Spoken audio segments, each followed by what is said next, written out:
Magandang hapon, ngayon po ay araw ng Biyernes, December 22, 2023. Update po muli sa lagay ng panahon.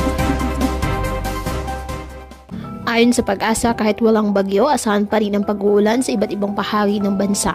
Apektado pa rin ng shear line ang eastern section ng Luzon habang hanging amihan sa nalalabing bahagi ng northern at central Luzon. Samantala, umiiral pa rin sa Kalayaan Islands sa Palawan ang trough extension ng low pressure area na ngayon nasa labas na po ng ating Philippine Area of Responsibility habang easterlies naman ang nakakaapekto sa iba pang bahagi ng ating bansa. Ngayong araw, dahil pa rin po sa amihan, pinapayuhan pa rin ang may maliliit na sasakyang pandagat na huwag munang pumalaot sa mga dagat na sakop ng Ilocos Region, Cagayan Valley, Aurora at sa ilang coastal seas ng Quezon, Camarines Norte at Catanduanes. Dahil pa rin po sa matataas na alon. Ngayong araw, asahan ang pag-uulan sa malaking bahagi ng Luzon. Posible ang heavy to intense at torrential rain sa ilang lugar na maaaring magdulot ng mga pagbaha o pagguho ng lupa. Uulan din ng ilang bahagi ng Visayas at Mindanao, kaya maging alerto.